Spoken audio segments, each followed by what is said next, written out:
Britain is a hotel nation with over 500,000 hotel rooms. But there's a problem. Far too many British hotels aren't up to scratch. Eminent hotelier Ruth Watson has been in the business for over 25 years, and she's helping 6 new hoteliers get it right before the rot sets in. If I can offer advice to first-time hoteliers right from the outset, then I think I can stop them making catastrophic mistakes. She's taking them from initial concept to building and design work, and sending them behind the scenes at Britain's top hotels. This time, it's Tammy and Michael in Clacton-on-Sea. Oh, Michael, you're too ready. I know roughly what it's going to cost. I don't want to call you loud, but you don't. I am satisfied that you don't really know what you're doing. This is fairly catastrophic. But will this couple make the grade in time for the best summer season in decades? The question is, are you going to make good hoteliers?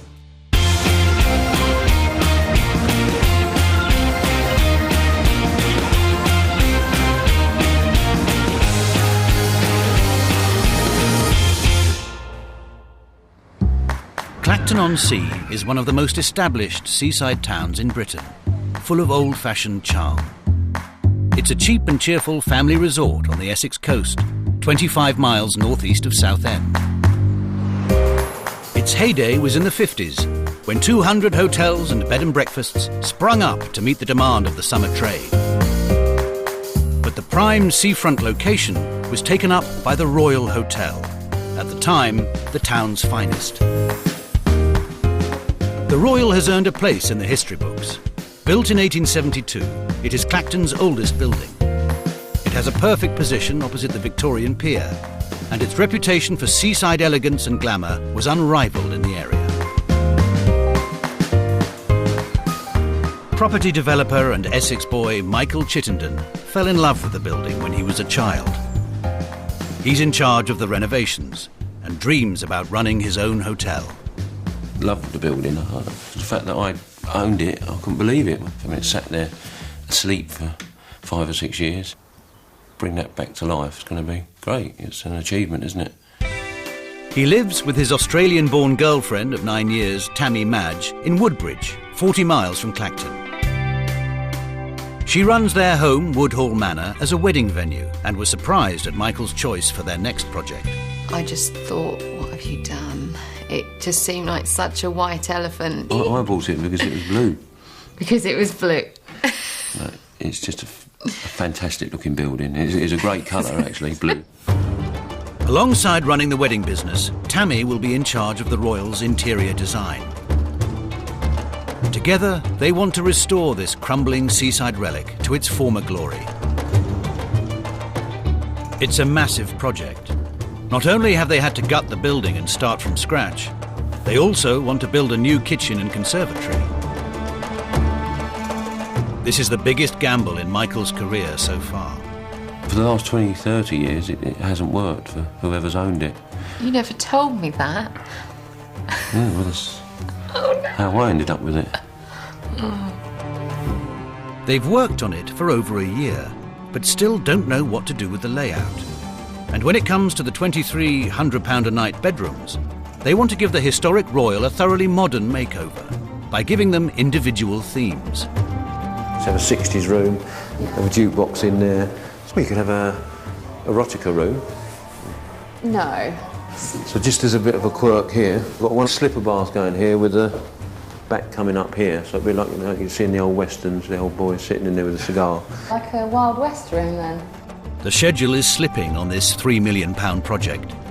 Michael wants to open by the August bank holiday, but business-minded Tammy is worried the money will run out before then. Michael thrives on risk. He likes the white-knuckle ride constantly. And, you know, me keeping up with that is quite exhausting, actually. It's February. The Royal's August opening date is only 6 months away. Award-winning hotelier Ruth Watson has stepped in to see why, after 14 months of work, it still looks like a building site. So I have to ask the crucial question, what makes you think you can be hoteliers? Michael's got a great eye for detail and customer service, so I think that he will Well, that's, I mean, we So stayed the in... burden is on you. Yeah. Totally, right? I'll just do a bit of decorating. I think it's not rocket science, but I might be wrong. Well, I like your confidence and your naivety. The jewel in the crown of this historic hotel is the 3,000 square feet ballroom. It has entertained royalty and even Winston Churchill. Well, this is quite something, isn't it? Yeah. My word. This is the famous ballroom of the Royal Hotel. But there's a big problem when it comes to recreating the ballroom's golden era. When the hotel was failing in the 80s, the ground floor was carved up and part of its lease sold to a budget pub chain. Today, the bar still occupies half of the Royal's ground floor space and will do for several decades to come. This means that the ballroom is the only public space for the hotel, a major issue when Michael has so much planned.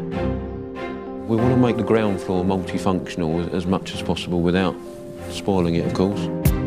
Food is important in Michael and Tammy's plans for the Royal, so they're building a large state-of-the-art kitchen. The hotel needs a restaurant, bar and guest lounge, but they also want to offer afternoon teas, ice creams and events to outside customers. They have a ballroom, conservatory, old bar area and mezzanine for all these activities. But after 14 months on the project, they're still not sure what goes where. So you still haven't really decided how best to use this? Not this ground floor, no. It does change from week to week. Why? We want to get it right, and I'm a very visual person. I need to sort of see things in place before I know whether I like them. You mean you can't read a plan? Actually, this room has really got to do a lot of tasks, and I don't think that Tammy and Mike have the design expertise or the architectural understanding to create a space that's going to function for all those different activities.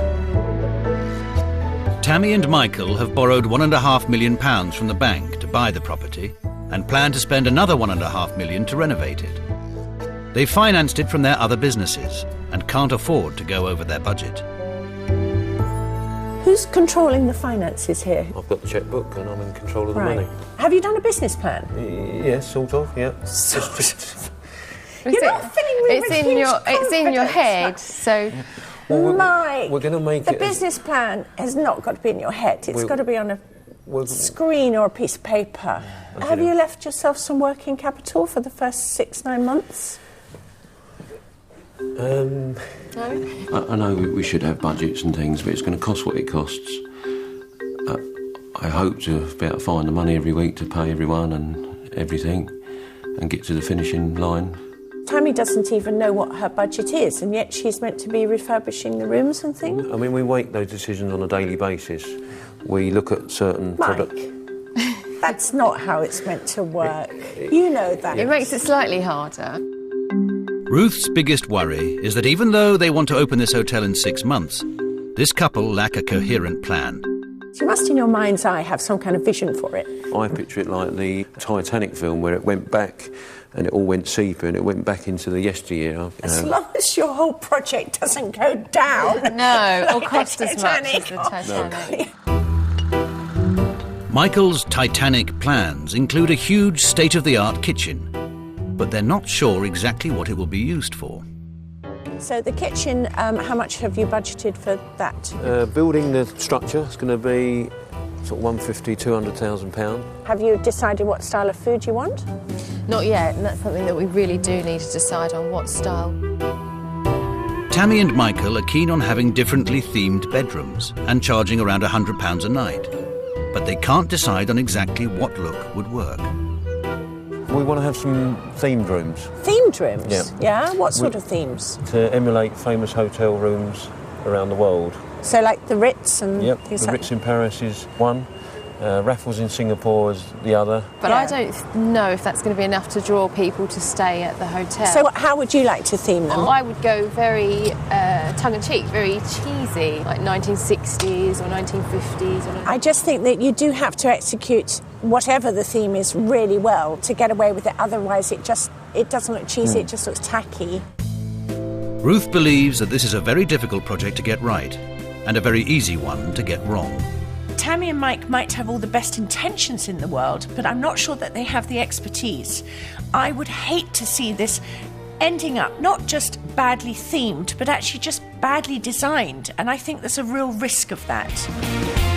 There are rough waters ahead as Michael's finances dwindle. The budget is spiralling.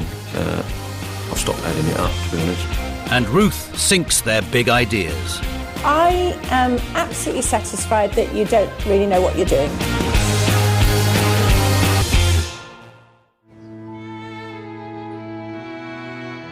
Tammy and Michael have big ambitions for the Royal in Clacton. But hotelier Ruth Watson thinks that with only 6 months before they're due to open, they need to make firm decisions about the hotel's design. Michael is in his hometown of Southend-on-Sea, a much larger resort 25 miles down the coast from Clacton. He's keen to bring a taste of his childhood to the Royal by using his favourite ice cream in the parlour he's planning. I think a lot of values and tradition have been lost over the years with the downturn of the British seaside towns, and now it's all on the up. I want to be part of that, especially in Clacton. I mean, the Royal is so important to that little stretch of seafront. Essex-born Michael has been property developing since he was 22 and has built his business up from scratch. But this risky project is a labour of love. One wonders whether it's the right thing to do, spending all that money on an unknown quantity, because it will be unknown. I mean, rooms of that standard aren't really around in Clacton. It's a gamble, so I'm going to be part of that. I'm taking the risk, taking the gamble. With so little time before the Royal opens to paying guests, these hotel novices need a crash course in formal service. And where better to learn than one of the greatest seaside hotels in the country? Michael and Tammy still don't know what they're going to do with the ballroom, and they still don't know what their food and drink offer is going to be. So I'm going to send them off to the Grand at Brighton, where I hope by working a shift, they're going to pick up some really important skills. Welcome, Michael. They meet General Manager Michael Knox-Johnston. Welcome to your day at the Grand. The first thing today, we're going to start with our morning meeting, which we have every day, which we call the Dash. And we call it the Dash because it's meant to be very quick. And it's really just to discuss what's happening today, where do people have to be aware of things that are going on. So have a great day, enjoy it. This classic seaside treasure has 201 bedrooms and hosts functions for up to 1,400 people. We've got 78 rooms coming in today. There's a total of 145 people, and that gives us 142 rooms occupied tonight, 254 for breakfast for tomorrow. We've got 22 children in-house and a couple of dogs. Tammy and Michael will be doing a day's shift here, covering concierge, room checks and afternoon teas. Running a business is knowing what every single aspect of your business, knowing where it's likely to fall apart, where it's working very well. If you don't know every part of that business, you're not going to make a success of it. This five-star hotel sees 80,000 visitors a year. With so many people through the doors, the front entrance must appear pristine for each new customer. As front of house, the doors are very, very important, and the exterior of the building. We could polish those doors maybe up to twice an hour all day, through till 10 o'clock, 11 o'clock at night. I used to do car valeting years ago, so... Michael is happy to put in some hard graft front of house. Tammy prefers a more supervisory role behind the scenes. The gentleman of 418 who's getting married today, and his flowers are here. Who feels more comfortable doing it? The responsibility of the bride's bouquet. No pressure there. I think Michael could do that, can't you, Michael? Hello. Would you like me to take them out, or... Would you mind? No, don't mind. I'll bet you an eye Bedroom cleanliness. In 4 months' time, the Royal is going to be open, and the 23 rooms will need servicing and checking. Toilet, bidet, sink. Jobs like this will be a daily occurrence. Is this up to the royal standard then, Mike? Very close, very close. Michael, he's got hotel in his blood, you can tell, and you can normally tell from one hotelier to another. It's either in your blood or it's not. So I don't need to put anything.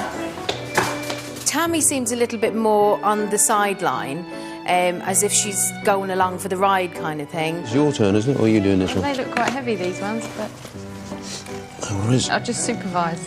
I think Tammy needs to get hands-on. She needs to find out now whether she's going to like this, because it's too late when you've already opened up your hotel. One of the Grand's most popular attractions is afternoon tea. This is exactly the kind of food offer Michael wants to include in his designs for the Royal. Literally with the napkins just folding up to there. What's the most you get in for afternoon tea? What's the most? I mean, on a Mother's Day we do about 180 afternoon teas. I feel quite nervous when I'm serving them. Yeah, I'm enjoying it a lot. Right, I'll try not to drop it. Michael is clearly relishing his first-hand experience of hotel work. But it's down to Tammy to serve the mayor.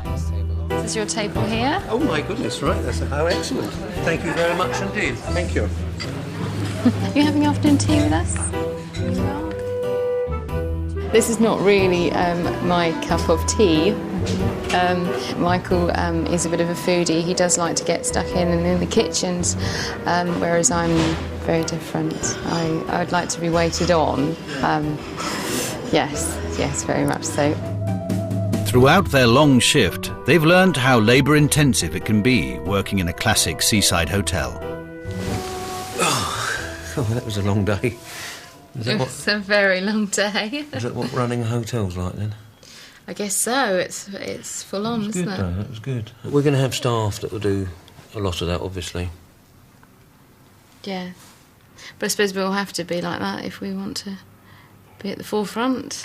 Well, if one of them reports in sick, we'll be there. You'll be there. If Tammy and Michael are going to make a success of the Royal, they need to find their unique selling point, as have some other recently restored seaside hotels. Burr Island is a beautiful Art Deco hotel in Devon, which has recaptured the glamour of the 1930s by drawing on its Agatha Christie connections. Another grand hotel in Eastbourne is known as the White Palace. It gives you a slice of yesteryear with afternoon teas in Victorian splendour. And the Midland Hotel in Morecambe, Lancashire, has attracted a younger crowd to its iconic Art Deco building with new, funky, modern interiors. Bedroom design and layout is crucial in a leisure hotel. Ruth knows that people spend longer in their rooms when they're on holiday. Tammy and Michael have two main issues to consider. They need to decide on a style of decoration for the 23 bedrooms, but first, they need to work out what goes where. Where's the wardrobe or hanging space going to be? It was actually supposed to be built right behind you. Oh, no, it wasn't. Where was it then? Right over there? So where's the hanging space? That's where the dressing table's going. So where's the wardrobe going to go? If the dressing table's Closer there... to this side. We're quite restricted with the windows and the bathroom I appreciate door. that, which is why it needs to be planned. I think it's there. Well, we've had a choice of 3 walls that the wardrobe may be going on. You picked on the one room and the one piece of furniture that we... I don't know, if we did the rest of the rooms, we'd probably be the same. I was going to say, let's go to another room. When designing a hotel bedroom, it's essential to know where key items will go at the construction phase. A wardrobe, for example, must have space next to it for a table or luggage rack, so that people can unpack their suitcases. In larger hotels, furniture is often made bespoke. This means knowing several months in advance where it will go, so there's time to make it to size. And the dimensions and position of the bed will dictate where light switches will go. Electricians will want to know your furniture plan long before the rooms are decorated. I am absolutely satisfied that you don't really know what you're doing. Ruth decides to inspect some of the other rooms. Now, Mike talks about fitted wardrobes, and I'm sorry, I don't agree that this is a fitted wardrobe. These are 2 cupboard doors stuck on a bit of architrave, a chipboard. There isn't even a room to hang a coat this way or a jacket. You'd have to hang them on hooks. That's not a wardrobe. I'm sorry, Mike. And if you're going to fit a wardrobe, why not fit it up to the ceiling and out to the wall here? What is the point of that nasty little dust trap of a gap? In order to make the hotel run at a profit, Tammy and Michael are doing 2 things. They have opted for some smaller rooms and want to individually theme each bedroom. One of Michael's ideas is to emulate the style of different world-class hotels, and they've been doing their research. We've made it our business to stay in some top hotels, Claridge's.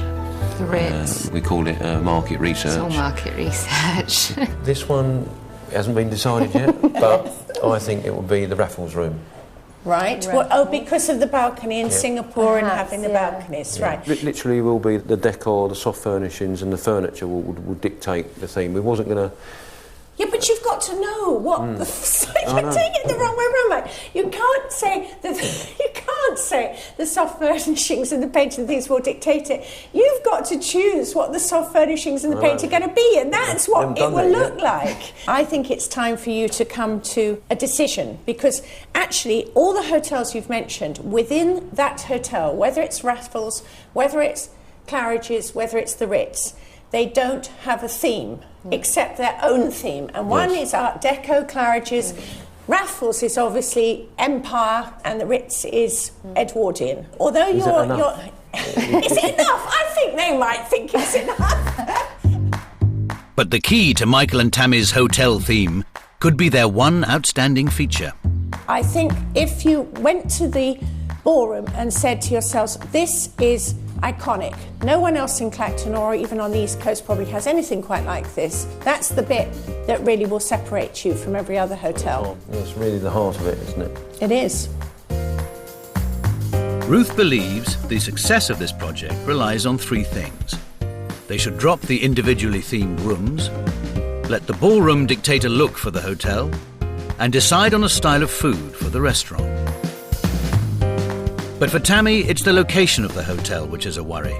Well, I'm hoping that just the building will be enough for people to come here, but I don't think so. I mean, for me personally, I wouldn't come to Clacton because there was a nice building. I mean, I know that works in some other areas, but I would want to come here for something really unique. You're not from these parts, are you? No. So are you as committed to this? I mean, does Clacton thrill you or appall you? Well, it'd be really nice if we could pick the building up and put it somewhere else.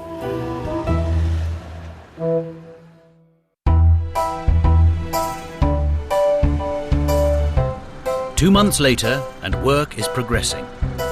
They've dug the foundations for the new kitchen extension. Michael is still focused on getting the hotel open by the August bank holiday, just 4 months away. What we're trying to do here is make every room different, a bit quirky, and especially with the bathroom. Despite the deadlines, he can't help but incorporate some more quirky design features. Just lay in the bath, watching a bit of telly, and talking to your girlfriend. Get a nice glass of wine on there. The project has cost Michael £3 million so far, half of which has been borrowed from the bank and half of which he personally financed. But with no firm business plan, costs are starting to get out of control. I'm a bit worried about money, yes. Our budget is spiralling. I've stopped adding it up, to be honest. It's just so much money, and it all has to be found, and there's no choice. We can't not have it because we need to open. So it's important to find the money. Tammy has thrown herself into the interior design. She's spending part of the week in Clacton and part at her home and wedding business. The thing is that this is my baby, whereas the Royal is Michael's baby, and I really want to help his dream come true, but I also don't want to lose this. Working on both projects is proving a strain. I am very stressed some days. Some days I'm elated that I'm involved in the Royal, and some days I want to run away. So it depends on which day you catch me, really. It's May. The scaffolding has been removed from the hotel, and Ruth has returned to the Royal to see if Tammy and Michael will be open for the essential summer season. How are things going? Are you on time schedule? They were going quite well, but we've been held up with some structural stuff. Tammy, do you think August is really a credible opening date? I think September time. I think we'll be open, perhaps a really soft opening. What, sort of camp beds for the builders? Yeah, that kind of soft partially opening. The summer season is a critical earning period for most hoteliers. Leisure hotels can earn 50% of their yearly profit from the 14-week season. But for resort hotels, like the Royal, this figure jumps up to a massive 75%. With 5 million Brits who went abroad last year planning to stay in the UK this year, it is a bumper season for British hoteliers. If they miss this season, it's going to be such a disaster, because I think they could really have done well. By opening in the autumn, yes, they'll get some Christmas business, but effectively they're going to have to wait another year before trade really picks up. But with the ever-increasing workload, there are rumours of a mutiny. We probably won't work together again, will we? And Michael's money worries reach crisis point. This is fairly catastrophic.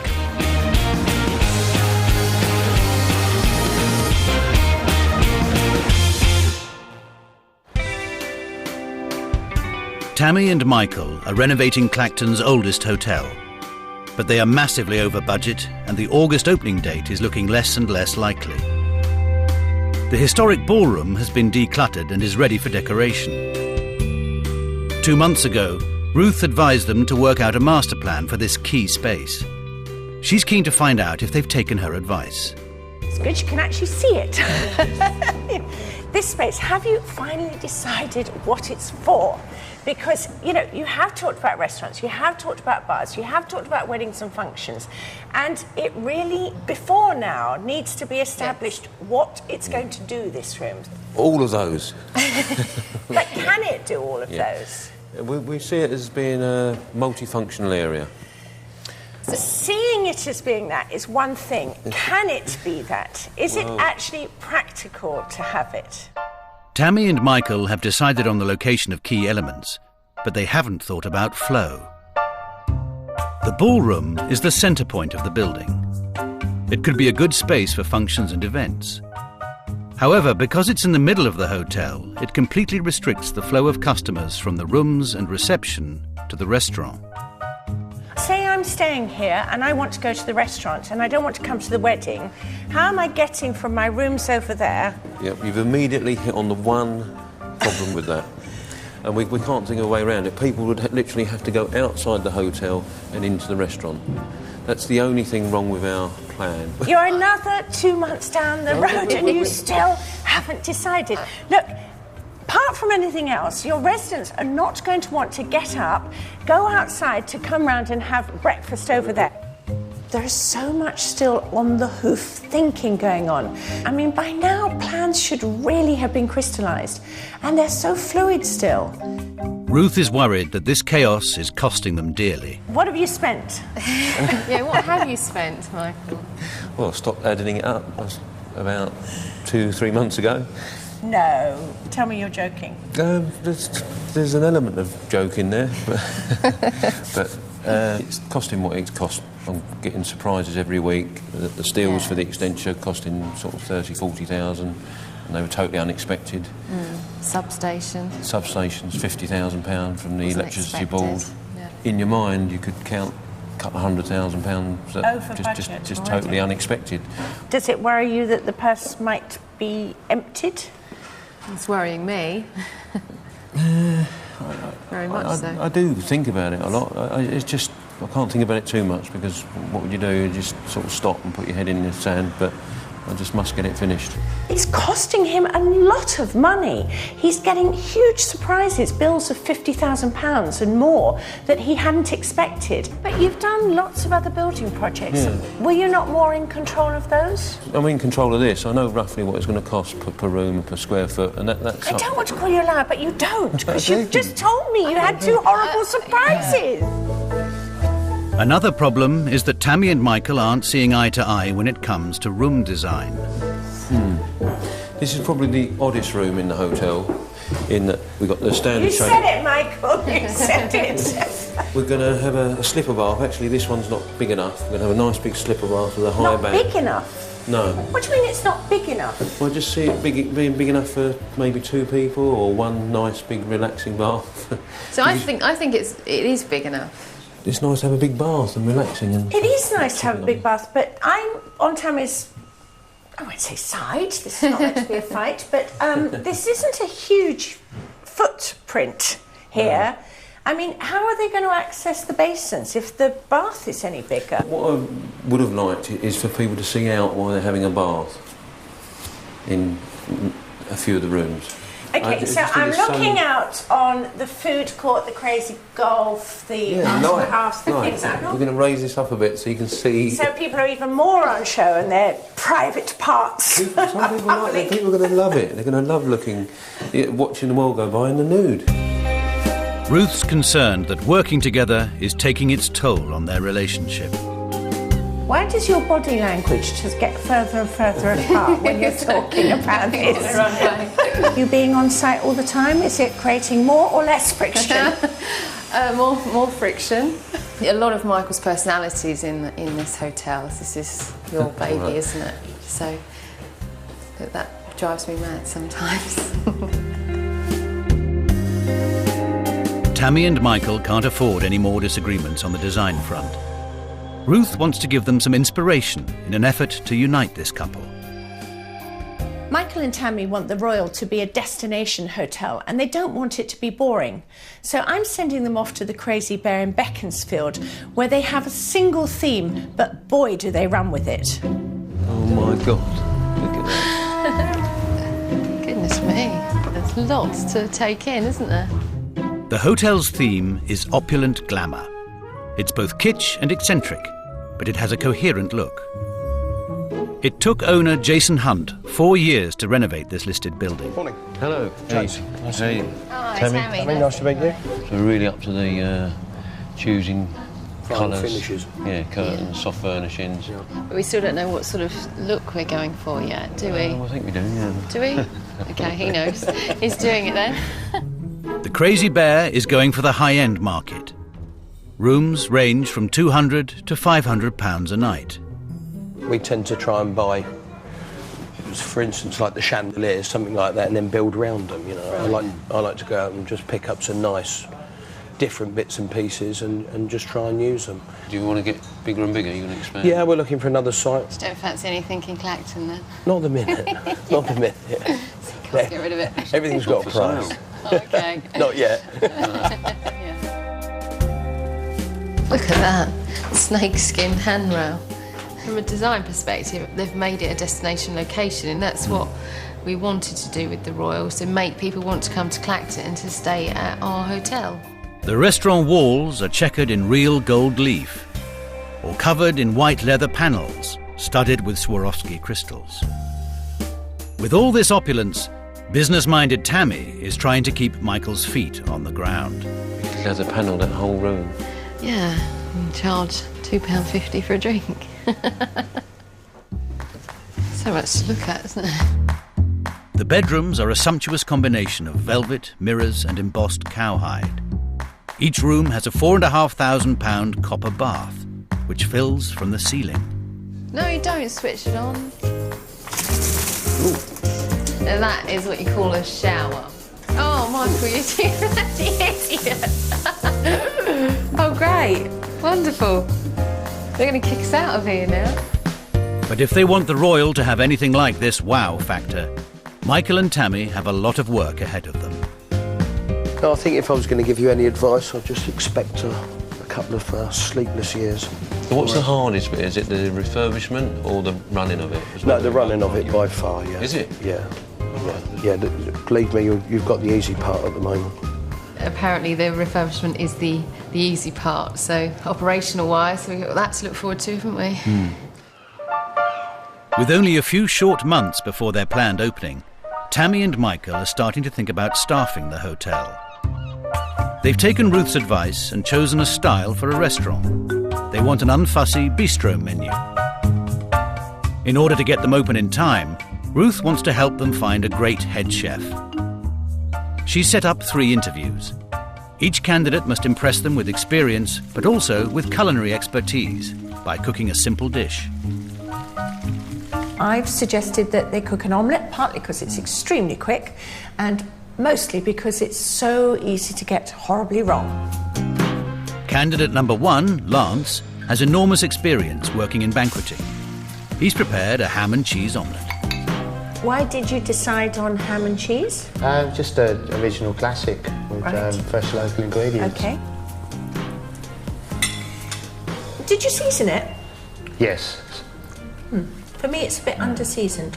What do you think some of the worst traits is in a head chef? I grew up under some pretty tough head chefs. If you got yourself in a mess on service and the head chef starts screaming and shouting at you, it just makes you panic and get even more in a mess. So I always promised myself that when I was running kitchens and had people under me, I wouldn't be like that. We're all as one team. I don't see myself as any more important than, say, a waitress or a manager or a washer-upper even. I really loved his answer about head chefs not beating the juniors up. I thought they were really spot on. He's quite a nice chap. Yeah. Well, that's a glowing endorsement. I think you're a bit like me. We like everyone we see. Yeah. Michael and Tammy will have to think more critically about the candidates. It's up to them to choose someone with the right balance of skills and ambition. Chef number 2, Matt, has over 7 years' experience and would like to work in high-end restaurants. So that looks very pretty. It's a smoked haddock and asparagus omelette. Oh, right, OK. Asparagus being in season now. Of course, yeah. Who do you admire as a chef? I mean, I like the Jamie Olivers, Gordon Ramsays, Gary Rhodes.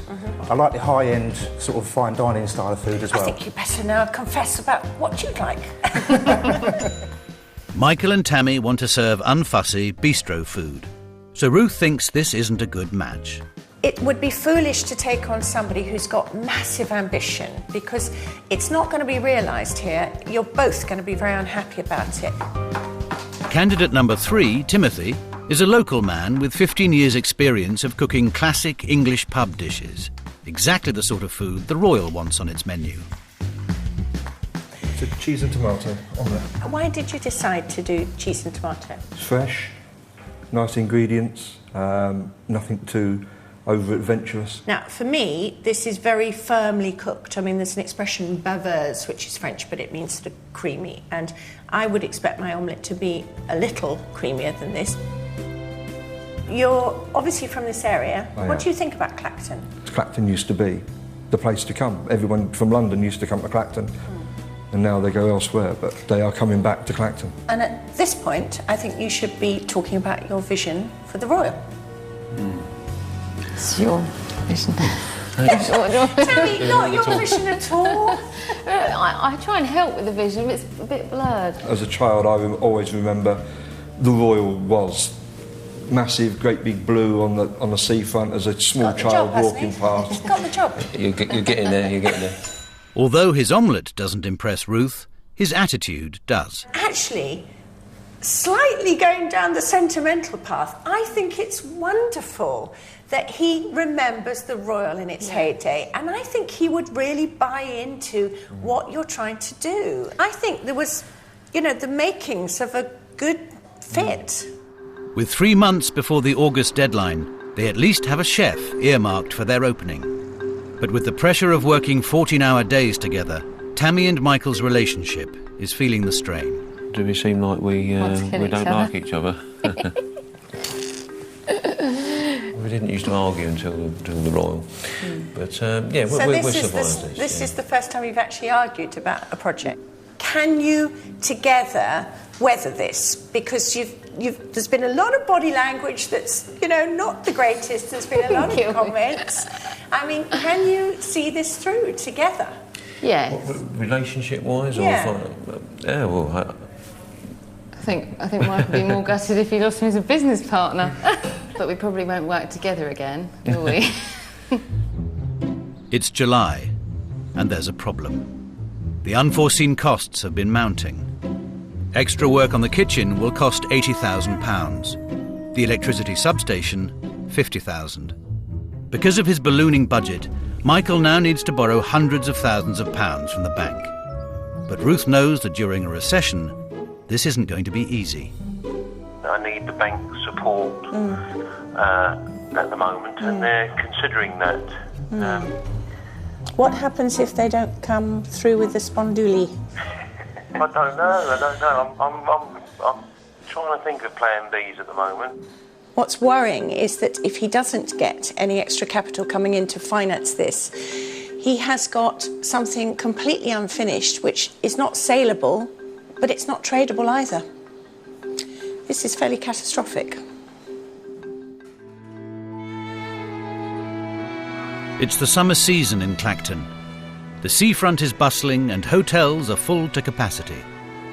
But the Royal is eerily silent. The unexpected additional costs have been growing, and Michael has run out of money. He has no choice but to put a temporary hold on construction. The decision to stop the site was very tough. It was awful. It was telling builders that they haven't got a job for a while. For Tammy, there's no option but to pack away her interior design work and vacate the premises in the Royal. I'm just packing up my office and Michael's packing up his office, so we're just leaving this project for the moment. It's a time of reflection about how much strain a project like this can put on a relationship. The problems of working with your partner is you don't switch off, and every waking moment that you're with each other, you're mainly talking about work, and that can be very stressful at times. Michael has to go to the bank to ask for the £800,000 he needs to finish the project. But the lucrative summer season has slipped away. When I bought it, I was so pleased with myself to own it. It probably gave me 2 or 3 years' pleasure just owning it. Coming to look at it now and again. So that was nice. Is this the end of the line for the Royal?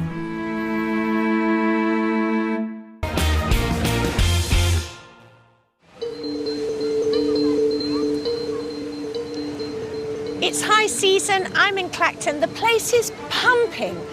Unfortunately, the Royal remains firmly closed. The question is, will it ever open? So what I'm very aware of, Michael, is that this is still a building site, but there ain't no builders. Yes. So we're on a go slow at the moment. I know you've been to the bank because you're £800,000 short. Are they going to give you the money? They didn't say yes or no. It wasn't a conclusive meeting. I mean, there are some safer options with this place, and that's split it up, carve it up. This space would well, probably... you could easily lease this bit out to an operator for a restaurant. Yeah, but I think it will almost rape the building, if you like. You don't want to do that? No. As a human being who is quite fond of you, I think that it would be very sad for you to relinquish this. For me, the reservation is purely financial. Have you actually got the means? Will the bank support you to get through that opening period in those first 2 years? Michael has been emotionally attached to this project from the start. He's invested huge amounts of time and energy, as well as £3 million. Is this really a little bit of an attack on your pride that you haven't got this up and running? Well, it is, yeah. And it could be expensive, but I could just put it on the market and sell it as it is, lick my wounds and move on to another property deal. But as a local boy, you don't want to do that? No, this has caught hold of me. I want to get it finished. At the moment, I truly believe that where this has gone horribly wrong is because you've actually not had a master plan right from the start. You've actually... I have had a plan in my mind. I've known most of where I want to get to. You haven't, Michael. It's only fine details. No, those details are what cost money. Michael has never had a grand plan for this. He's never put to paper what he really wants out of this. And a project of this size simply cannot work if all you're doing every day is trying to wing it. If the bank can't lend him the money, Michael has decided to fund the project through private investment and vows to carry on whatever the cost. What about the whole passion for Clacton? If you'd have asked me a month ago, I might not have even turned up today. I just was so sad and upset. But the past week, I'm up for it again. We've actually moved to Clacton and... Tammy's moved to Clacton? Yes, yeah. Well, she stays in Clacton now and again with me. Slight difference. And, OK, do you feel you still have her support? I don't know. Tammy has decided that after the Royal opens, she'll pursue her own projects independently of Michael. This has been very stressful. You both said that. Do you think you could possibly work again together? Maybe on separate projects and the odd project together, but not entirely together. I think it can be a bit too stressful. But you are still talking to each other? You still have a relationship? Yes, yes, we do, yes. So let's see how that goes when this project's finished. Do you think Michael's capable of running it himself? I do think he's capable of running it. Whether he could run it at a profit, I don't know. I'm not sure. Michael plans to resume work this year and open by Easter 2010. So how do you think this is going to pan out? We're going to get back to work in earnest in a few weeks, and we're going to get stuck in, and 4 to 6 months' time we're going to be open. The question I'm asking myself is, are you going to make good hoteliers? And I think I have to address this individually, because I don't think there's a hope in hell that together you're going to be hoteliers. So Tammy, no, because I just don't think you really want to do it. No, it's not something I particularly want to do. Michael, do I think you would make a good hotelier? Yes, as long as you've got a great right-hand man, somebody who has all the information at their disposal about running a hotel. But I do actually think that you have the desire to do it. And what I think most importantly of all is you really want to run the Royal Hotel at Clacton. You want this to be your baby. I honestly can't wait, truly. And what I really want to see is all those people who are currently out there in here.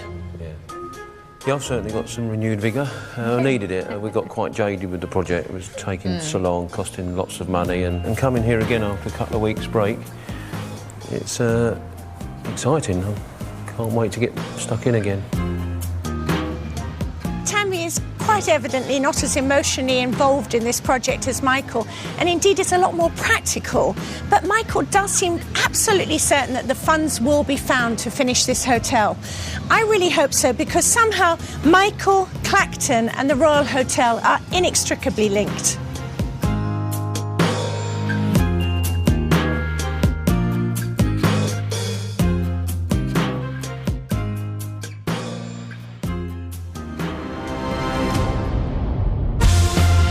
If you would like to take part in the next series of Ruth Watson's Hotel Rescue, then go to www.channel4.com/take-part for more details.